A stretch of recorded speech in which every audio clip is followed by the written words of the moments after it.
Howdy, howdy, howdy, my name's Anashi Sasuke, and welcome back to Let's Read the SCP Foundation Wiki. In the last episode, it's been like 2 hours, so we're just gonna start. Little people! The little people are Euclid, and they're much smaller than that title suggested. And apparently we're gonna just be gifted with an ad for ZZZ Quill.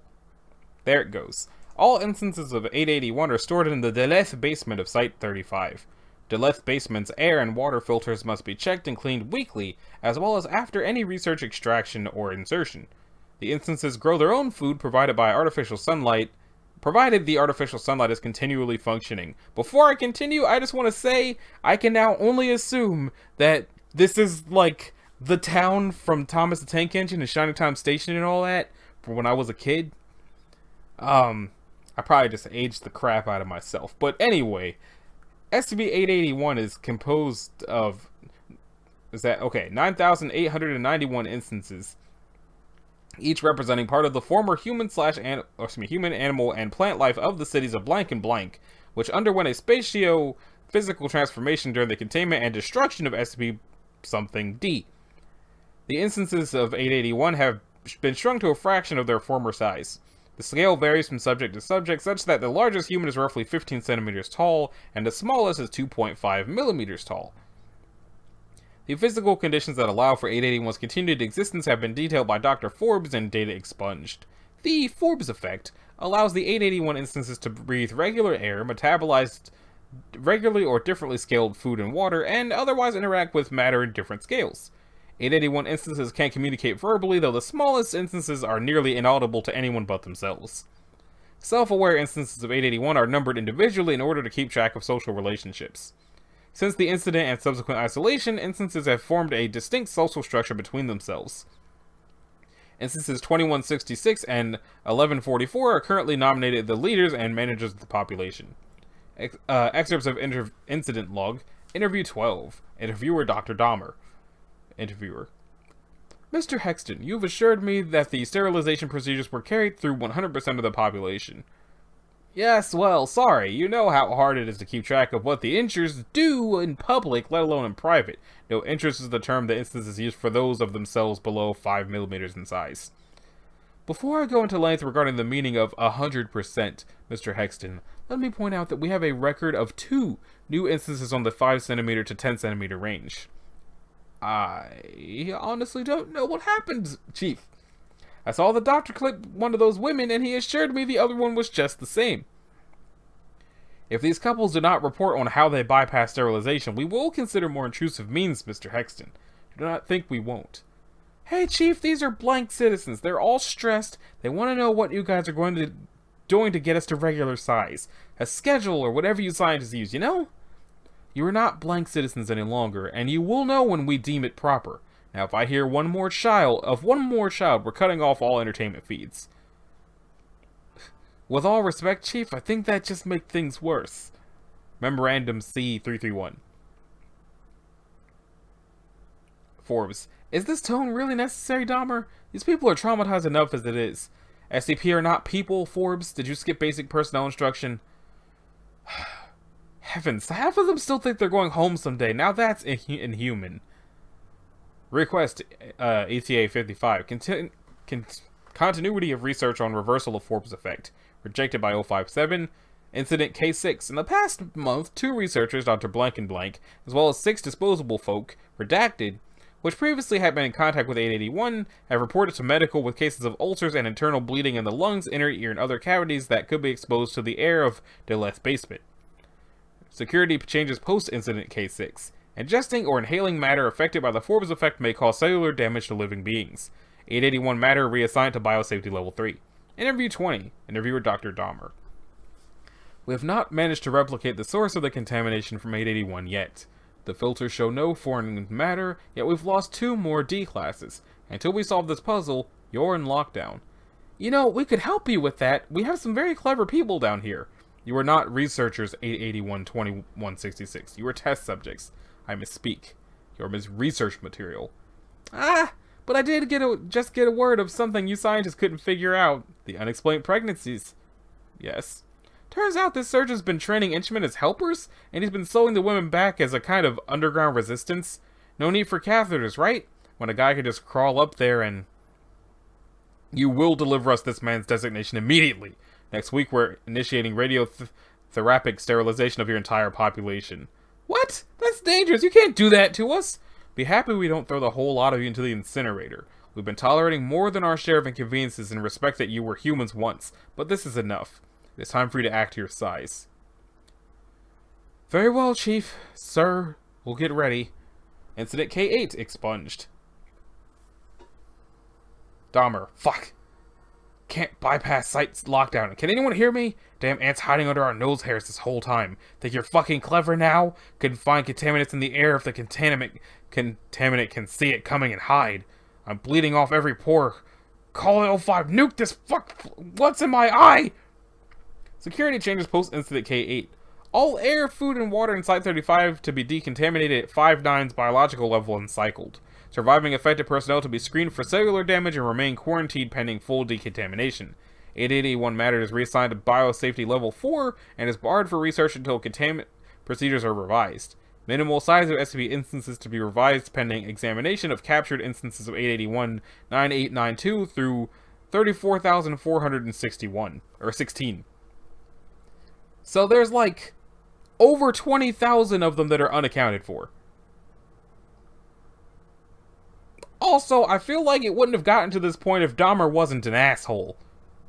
Like, I've already dropped the F-bomb because he said it, so I'm just going to curse now. But like, even Forbes said it. Like, if Dahmer wasn't a complete asshole to these people, that containment breach probably wouldn't have happened, and there wouldn't be 20,000 tiny people just around. Now it's time for a machine. That certainly looks like bits of a machine. It's Euclid. SCP-882 is to be kept in a fluid environment at all times, consisting of no less than 40% seawater. That's not usually how machines work. Object is to be kept suspended by non-metallic means, currently cotton fiber line that is to be changed daily. Object is also to be checked daily for any signs of rust flaking. See, that's why machines aren't usually like that. If any part of 882 appears uncoated with rust, it must immediately be immersed in 100% seawater solution. Okay, it's supposed to be rusty. Okay. Water must be taken directly from ocean. Reduce concentration only when the object is again coated in rust. No metal may be placed in containment area. Only organic materials are allowed in containment area. And any contact with 882 requires the use of thick cotton gloves. I'm going to assume this is factory related until I'm told otherwise. Any metal making contact with it is to be heat severed, melted down, and kept immersed in 100% seawater in a separate area. Any auditory issues reported by staff must be reported immediately, and affected personnel must submit to a full psychological examination and, depending on results, either transfer to another facility or permanent contaminant expunged. Description: SCP-882 appears to be a random assembly of gears, cables, pulleys, screws, and belts, all made of an amalgam of various metals. Object size at time of recovery was approximately 87 cubic meters. Current size is approximately 12 cubic meters. It rusts quickly in seawater. No identifiable energy source has been found, but all components will begin to move if not coated in rust. SCP-882 is completely silent at all times, no matter what level of activity it reaches. Any metal touching the object will become permanently affixed to it and over a period of a few days becomes a new part of it. Organic matter remains unaffected. 882 is extremely resilient with tensile strength and toughness above those of aircraft-grade titanium alloy by weight, even though its composition appears to be a random alloy of iron, tin, gold, and other metals, some as of yet unidentified. Extreme focused heat must be applied over several hours to cut even a small portion free of the main assembly. Persons remaining in the vicinity of the object for prolonged periods have developed auditory hallucinations while near the object, mainly the sound of grinding and clicking. The sound intensifies and is abated only by throwing metal into the object. Subjects in advanced states of psychosis have thrown themselves into the object, resulting in almost instant death by crushing. The body is often drawn in and impossible to recover. 882 was recovered from a location at the northeast coasts of Banks Island. Area was barren of all metal and metallic ore in a 1-mile radius. 882 was found at the geometric center of the area. It had become submerged in seawater at the time of discovery. A small town was found nearby, abandoned for several years. 882 was removed and shortly started to flake off rust, causing the varied parts to begin motion. After several accidents, Dr. Gears authorized 2519 to be played on loop, which successfully reduced the object's motion, enabling safe access. 885 was then cut down and contained on site. Note, it is not to be brought into the vicinity of 271 or any subject possibly contaminated by 217. Please review Interview 1 for further information. Interview Dr. Wright. Interviewer Dr. Gears. Richard Wright is identified as a survivor from the small community near the initial recovery location of 882. Please, take a seat. State your name for the record, please. Richard Logan Wright. Everyone calls me Rich, though. Excellent, thank you. Mr. Wright, do you recall the date when you first saw the object in question? God, when was it? I'm not really sure. It was a while ago. Alan found it first, wrecked his boat on it. He told a few of the other fellows about it. They said they could sell it for a bundle of scrap. We all thought it was a chunk off a jet or a cargo ship. At what point did the device start operating? The next day. Damn thing shook off rust like a dog with fleas, started spinning slow, and sped up. By the time I saw it, it was really running. Jimmy tried to get closer, tried and see what it was powering it or why it was so quiet, but he slipped. Got a bad cut over his eye and got the hell out of there. Alan seemed kind of off, kept asking us if we were hearing anything. Ms. Parker thought it was part of it was gold, even tried to jam part of it with a pipe to get at it. That pipe stuck fast and smacked her a good one when the gear it was on spun around. And after that, people mostly kept away. Were there any other incidents of people being injured or hearing noises? Not at first. That's the thing. It's so damn quiet, everyone kind of forgot about it for a while. Alan was keeping it in an old storeroom by the dock, and nobody really went out there much. He started looking bad. Said he couldn't sleep, that he kept hearing the thing grind away. Father Pat started dropping by, tried to talk to him. Told him to get rid of it. He was gone for a couple of days, and suddenly the two of them turned up together, happy as clams. Subject trails off, shaking slightly. Mr. Wright? Subject rubs his face and shakes his head. I'm fine, sorry. So Father Pat and old Alan show up, fresh as daisies. Say they got the thing figured out.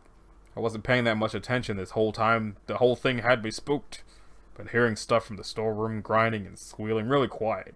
Anyway, they said some damn thing about it being from somewhere else, that God made it. Oh. That was for me, and I left. Did you believe them? What, that it was from God? No. I don't know. I didn't really know what to think. This damn machine kept spinning away, no power to it, and eating metal too. That pole Miss Parker hit it with turned into a giant screw shaft, looked like it had always been there. More people started getting interested, started listening to Alan and Father Pat, told everyone to bring metal to it. Told them the gears were the voice of God, that it grew louder as we turned away and as softer as we brought it offerings. Did you bring metal to it as well, or spend any extended period of time near the object? Subject silent for several seconds. The hell does it matter? You could hear the thing all over town. Got to be folks couldn't even sleep. Just clanking, grinding, screaming at all hours of the night. Giving it metal helped. God damn it, I didn't want to. I know it wasn't God. No, I never said it was. Everyone was falling over themselves to make Alan and Father Pat happy. I just wanted some damn sleep. There's not a goddamn thing wrong with that. Bangs table with hands, is highly upset and breathing heavily. Sir, I will request that you calm yourself. I am asking questions, not accusing. Please return to your seat. I'm sorry. Over a couple of weeks, everything got fed to that thing. It was just how things were. We were pretty isolated, you know. It's not like we had much else. You just make a couple of trips out to the storehouse and toss any metal you happen to find in. Always seemed to be people there just watching it. Tore a hole in the roof after a while. Father Pat started getting strange, telling us it wasn't enough. I think the noise was starting to get to him. Said it needed something more meaningful. Mr. Wright. I came in one night because I heard people shouting from the storehouse. Father Pat was leading a prayer to this thing, but it didn't sound like any prayer I knew. People were coming up and he bent over them. They screamed and then they turned to that big mass of metal. I thought it was giving communion until I saw the pliers in his hand. I'm sorry, pliers? It was yanking out people's fillings. He was pulling out their fucking teeth and feeding them to that thing! He started screaming about it not being enough, that it needed more. But there wasn't any more. There was barely any metal left anywhere. And then he pointed at Alan, said he was hiding metal from the great machines. Alan screamed that he didn't have anything. Father Pat said he had a metal joint in his hip. Everyone got up at once. Oh, God. Oh, God, they grabbed him. Everyone just grabbed him, and he started screaming. He kept screaming and nobody cared. I saw his arm go in, saw all his fingers break, and pull the rest of the arm in, and I ran. What could I do? Jesus, I couldn't stop it. There were too many, and that thing was screaming, and Alan was screaming, and Father Pat... This interview is concluded. Thank you, Mr. Wright. Security, please see Mr. Wright out. End log. Closing statement. Mr. Wright attempted suicide shortly after the interview. The subject is currently being held on suicide watch and for observation. So that sounds like it has something to do with the machine god? I forget the actual term for it. The church, I think it was the Church of the Broken God. It sounds like that's what that was. Let me go back and check. Says the interview supplement.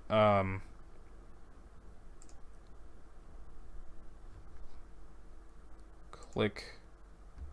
Church of the Broken God? Yeah, okay. So, extra-dimensional beehive. That seems like it should be Keter because extra-dimensional? Okay, sure, why not? Access to 883 is limited to level 2 or over personnel who have been confirmed not to possess allergies to bee stings. All personnel entering 883 apiary must wear, I hope I said that right, must wear standard beekeeper gloves and hooded suit. All personnel entering 883 itself must be equipped with a safety line attached to one of the metal rods on the northern wall of the apiary.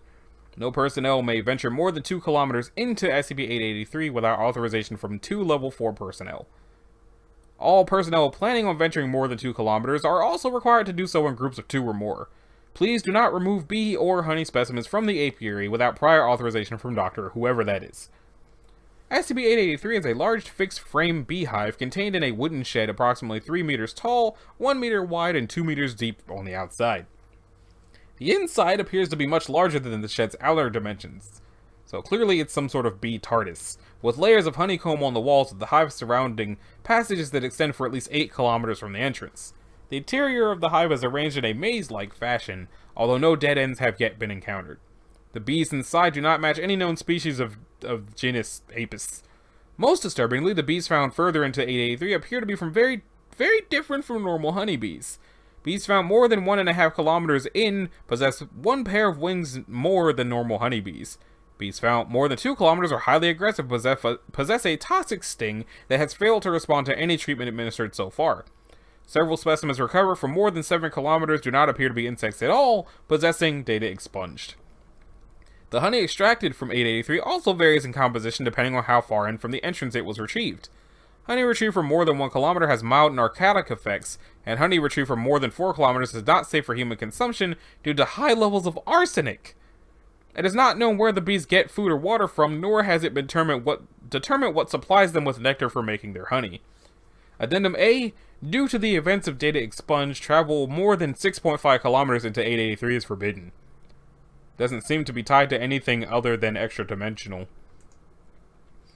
And a shaving mirror.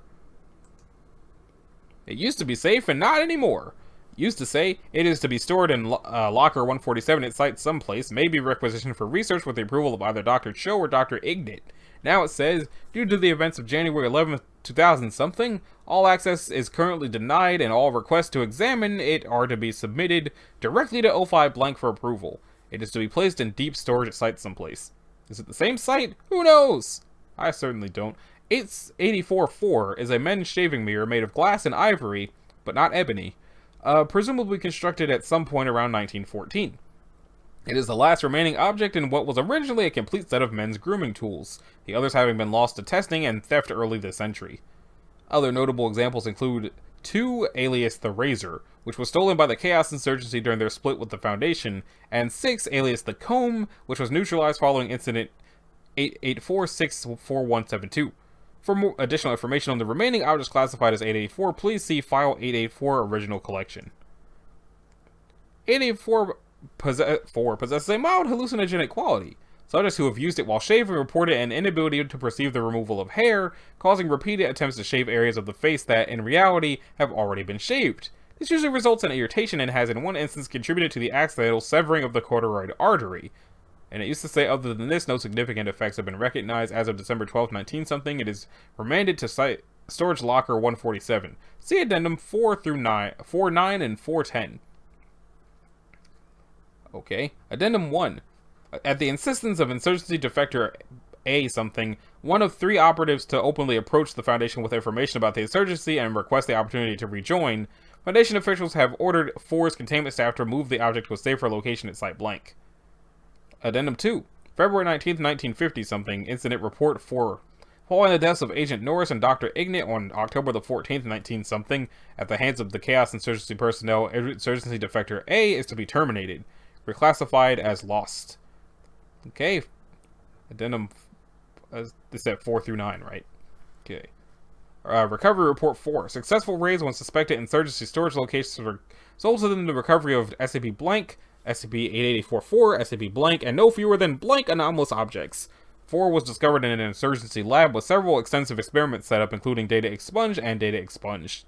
Agent Jones and Corporal Blake are credited with the recovery of 4 at great personal peril. Both have been awarded data redacted for their actions as well as 1 week paid leave. Dr. Cho has been provided with a lab and staff to reconstruct insurgency research. Extensive testing has concluded that the insurgency's testing was without purpose. 4 is remanded to storage at Site Blank. For a full report of testing and trials, please see attached document 4 blank. Addendum 5. On October the 2nd, 19-something, concerning Insurgency Action 327. The Chaos Insurgency staged an attack on Site Blank, losing approximately blank thousand of their number. The only target of the attack, circumstantial evidence has led officials to conclude, was SCP-8844's containment locker. By order of O5 blank, testing has been slated to resume. Due to Dr. Cho's drowning death in 19-something, Dr. Rasmussen has been asked to head research on 4. Researchers will be asked to report to duty on January 11th, 19-something. The report of Dr. Rasmussen. After 2 years, continual tests have repeatedly shown no additional abnormalities in 4. Due to the persistence of the threat by the insurgency, it is recommended that extreme care be taken in protecting 4, and agents be assigned to uncover the information the insurgency apparently has concerning it. Addendum 8. Field Transmission Agent L 2000-something. Upon receiving final communique of Agent P. Following the deep cover placement and reception of Agent P, significant information concerning 4 has come to light, most having originally been removed from Foundation files before the split with the insurgency by members of the faction, particularly the head researcher Dr. G. 4 must be placed in secure lockdown, and all Foundation employees who have come in contact with it must report to Dr. S for immediate examination. Final report will be submitted to O5 via personal courier within 24 hours. Addendum 9. Let's see, final report. Local files. 4 is to be placed in deep storage at Site Blank. No further contact is to be allowed with it. It is now reclassified Euclid until final prognosis is made by Agent L and Dr. S. Final report of Agent L. Having now worked on this case for close to 8 years, it is with some pleasure that I close it. SCP-8844 has been a continual mystery in containment circles, with the interest of the insurgency, including the sacrifice of no fewer than 20 of their members, and acquiring the object leading to much interest. It was only after the Foundation's own agents were successful in discovering the motives of the insurgency that the truth has come to light. Even then, the full ramifications may never be discovered. In addition to its vaguely unsettling effect, 4 had a longer-term symptom that was not discovered during testing due to the regular terminations of Class D subjects. Between 4 to 7 years after exposure, victims of 4 begin to experience what Dr. S has called doubt. Symptoms begin subtly, generally notable only as a checking and rechecking of reports and results, making sure doors are locked, etc. The early onset is almost indistinguishable from mild obsessive-compulsive disorder. Later symptoms develop over the following 2 to 6 years, resulting in an increasing disability to create final reports, struggles to make simple choices, and, eventually, a complete inability to make decisions. Thus far, Dr. S has found no way to cure these problems, and personnel affected are to be placed in low-risk positions. Until later stages set in, they have been discovered to be extremely useful due to their fastidiousness, and the Foundation has saved significant resources by using them in this capacity. As for the involvement of the insurgency, it is the opinion of this agent that their motives were simple. They wanted the Foundation to experiment on 4, specifically to infect more and more members of the Foundation. Due to the mundane nature of the work and the low level of researchers assigned in a long-term capacity, close to blank, separate instances of infection have been discovered, more than blank 100 times the number of personnel they themselves have lost. Examination of causes of death make practically every person associated with research on 4 had to do with an inability to make a crucial decision at an important moment. Agent Jones, for example, hesitated a moment before drawing his weapon and running when confronted with SCP blank in 1950-something, resulting in his death. Dr. Cho drowned in 19-something, presumably unable to decide it was time to get out of the bath. This has been one of the most elegant and long-term plans the insurgency has ever enacted, and its efficacy is obvious. Recommend immediate investigation into the SCPs known to have been examined by the previous members of the insurgency, and the temporary freezing of any ongoing research in the interim. Agent L, Containment Specialist 2nd Class. Okay. Audio? What audio? Or is this audio?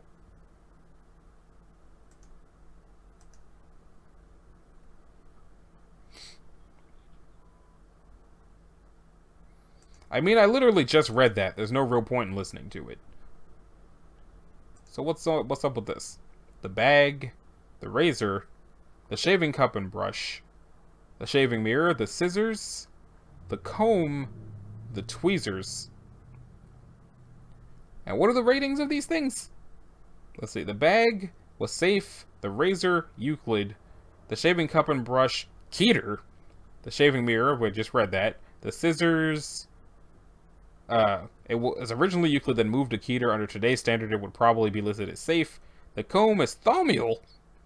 The tweezers, Euclid, though requests of an upgrade to Keter are still on file.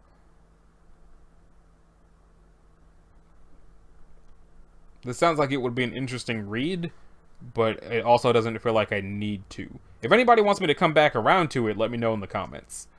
And that brings us to the living vacuum.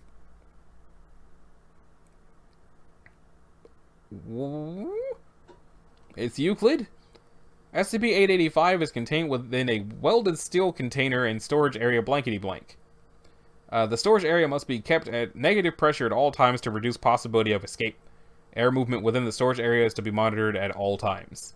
Description: SCP-885 is a living creature of unknown composition that displaces all fluids, liquids, and gases within its perimeter. Analysis of the interior of the creature has shown no phenomena consistent with known matter. It is, for all intents and purposes, a complete vacuum. Extensive sonar imaging has shown 885's perimeter to be a cloud of about 200 ovoid elements which intersect and divide arbitrarily. Whether it is a single creature or a swarm is unknown. Experiments to isolate one of the ovoids from the main mass are underway. The perimeter contains the pressure differential, and it can manipulate the difference in pressure to move itself. It can move through all known fluids and permeate through porous solids such as concrete, but metal and tempered glass can contain it. Items fully immersed within 885 behave as they would within a vacuum. SCP-885 is attracted to living, breathing creatures. When it identifies a prey, possibly by perceiving atmospheric vibrations, it seeks to surround the creature. Once it has surrounded its prey, it extracts all fluids and gases still clinging to folds or pores by negative pressure, and kills it by hypoxia and, embolism? I thought it was supposed to be embolism. It will actively hunt down escaping prey. 885 can move up to 12 meters per second in a standard atmosphere, less than denser air. Once a prey is killed, it loses interest in it. It is not known how or whether it draws any kind of sustenance from these acts. Addendum: 885 is nearly undetectable in a normal atmosphere. Even within liquids, it is only visible as a cluster of bubbles. Unexplained air shifts near 885's enclosure should be immediately reported. It has poor fine control of its pressure shifts, but can hold doors closed by sheer differential. Remember, sound does not travel in a vacuum, and victims may not be able to cry for help before it's too late. Victims of 885 must be immediately triaged for barotrauma. Common effects of short-term exposure to 885 are eardrum damage, lung damage or collapse, bruises, and embolism. Less common effects are short-term exposure to 885 due to more sudden pressure shifts, are prolapse of the digestive and respiratory tract, large-scale blood loss by evaporation, and brain trauma. Effects of long-term exposure to 885 are nearly universally death. Okay. I don't know why I thought living vacuum was going to be like a vacuum cleaner that was alive, but it was not that. In any case, that about does it for this episode of Let's Read the SCP Foundation Wiki. In the next one, we're going to be doing Nanny, Hypergraphia, Memory Stones, Hybridization, and the Rocket Surgeon. If you liked it, a like and a subscribe will be groovy. If you didn't, you don't need to do either one of those things. And I will see y'all in the next one. Later.